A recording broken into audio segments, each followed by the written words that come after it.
Mars media நேயர்களுக்கும் அன்பர்களுக்கும் இந்த நாள் இனிய நாளாக அமைய எல்லாம் வல்ல இறைவனை பிரார்த்திக்கின்றோம்.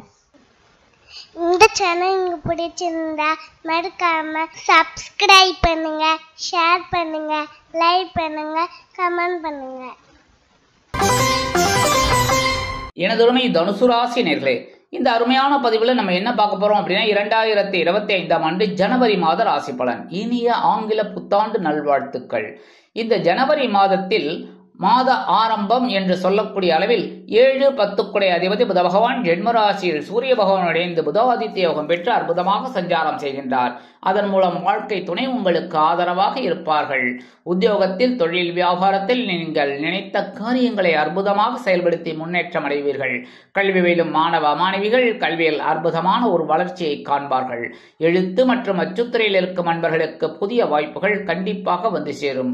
உடலில் சிறு சிறு வியாதிகள் வந்தாலும் பெரிய அளவில் மாற்றங்கள் இருக்காது. சிறு மருத்துவ செலவுகளின் மூலம் அதை சரிபடுத்திக் கொள்ள இயலும். 19/1/2025 முதல் புத பகவான் தனவாக்கு குடும்பஸ்தானமாகிய 2ஆம் இடத்திற்கு வந்து குரு பகவானின் பார்வையை பெற்று அற்புதமான ஒரு முன்னேற்றத்தை உங்களுக்கு கொடுக்க போகிறார். பொருளாதார உயரும். உத்தியோகத்தில் எதிர்பார்த்த உயர்வுகள் வந்து சேரும். தொழில் வியாபாரம் சிறப்பாக அமையும். எழுத்து மற்றும் அச்சுத்துறையில் இருக்கும் அன்பர்களுக்கு புதிய வாய்ப்புகள் அருமையாக வந்து சேரும்.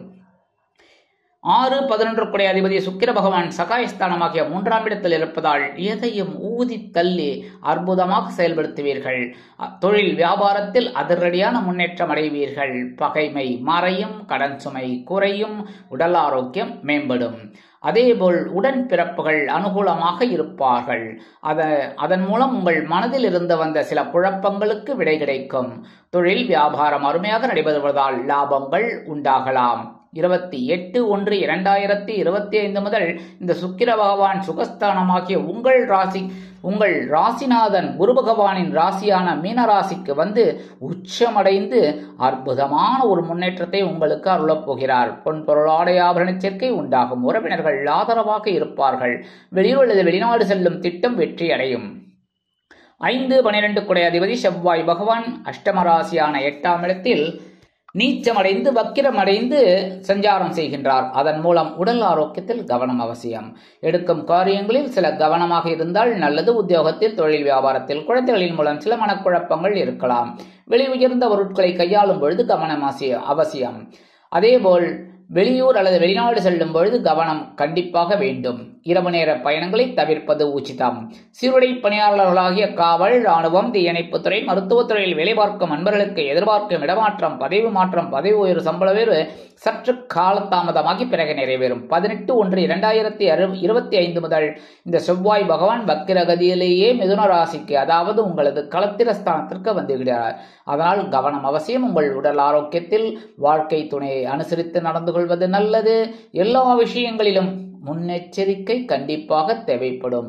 ஏனெனில் இந்த செவ்வாய் பகவானிற்கு 7ஆம் பார்வை உங்களது ஜென்மராசியில் விழுவதால் முன்கோபம் அதிகரிக்கலாம்.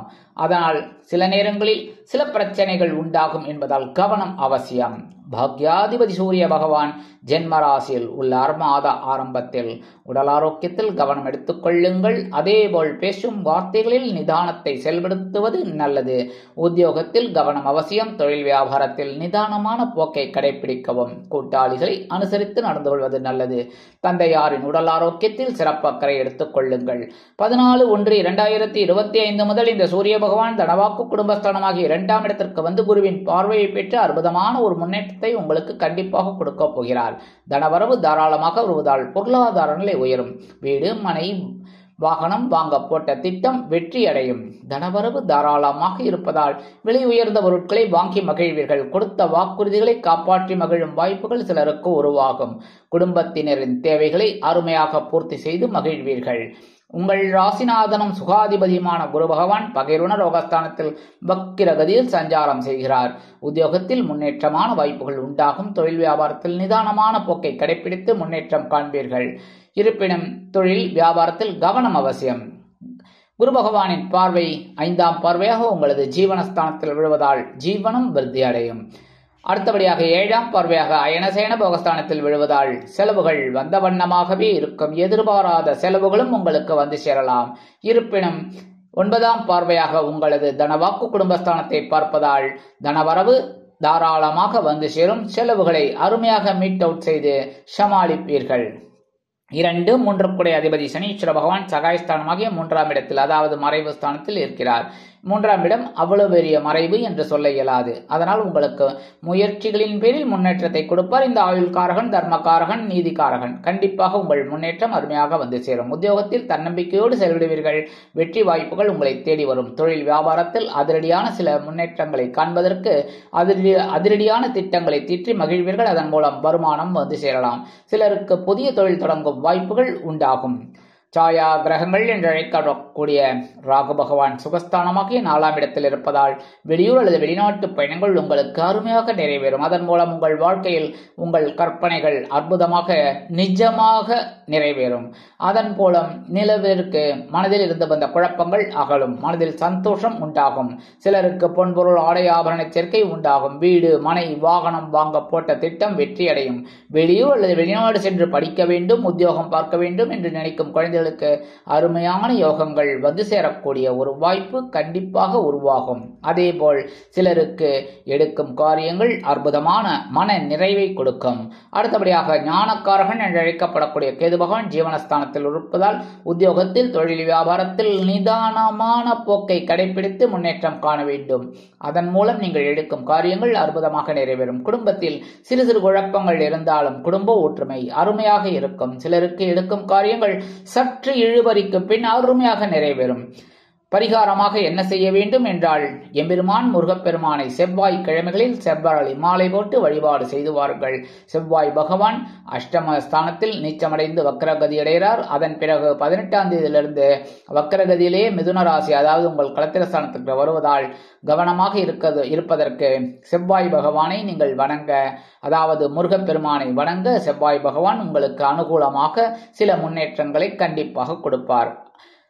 அடுத்தபடியாக நவ கிரகங்களில் உள்ள குரு பகவானை வியாழக்கிழமைகளில் நீங்கள் நெய்தீபம் ஏற்றி குரு பகவான் காயத்ரி ஓம் ரிஷபத்வஜாய வித்மகே குருணிகஸ்தாய தீமகி தன்னோ குரு பிரச்சோதயாத் 11 தடவை சொல்லி வர குரு பகவான் உங்களுக்கு அனுகூலமான ஒரு முன்னேற்றத்தை கண்டிப்பாக கொடுப்பார். அடுத்தபடியாக புற்றுக்கோயில் கண்டிப்பாக சென்று வாருங்கள். ஏனெனில் ராகு கேது பரிகாரங்களுக்காக புற்றுக்கோவில் செவ்வாய்க்கிழமை, வெள்ளிக்கிழமை, ஞாயிற்றுக்கிழமை முடியாதவர்கள் இந்த 3 நாள்ல ஏதாவது ஒரு நாள் கண்டிப்பா போயிட்டு அம்பாளை வழிபாடு பண்ணுங்க, நாகர் வழிபாடு பண்ணுங்க. உங்களுக்கு அற்புதமான ஒரு வாழ்க்கை கண்டிப்பாக அமையும். மனதில் உள்ள குறைகள் தீரும். ஆக இந்த சிறு பரிகாரத்தின் மூலம் 2025ஆம் ஆண்டு ஜனவரி மாதம் ஏற்றம் தரும், மாற்றம் தரும், முன்னேற்றங்களை அள்ளித்தரும் மாதமாக அமையும் என்று கூறி விடைபெறுகிறேன். நன்றி, வணக்கம். மீண்டும் ஒரு அருமையான பதிவில் நான் உங்களை மனமகிழ்ச்சியோடு சந்திக்கிறேன். வாழ்த்துக்கள். வாழ்க வளமுடன். இந்த சேனல் உங்களுக்கு பிடிச்சிருந்தா மறக்காம சப்ஸ்கிரைப் பண்ணுங்க, லைக் பண்ணுங்க, ஷேர் பண்ணுங்க.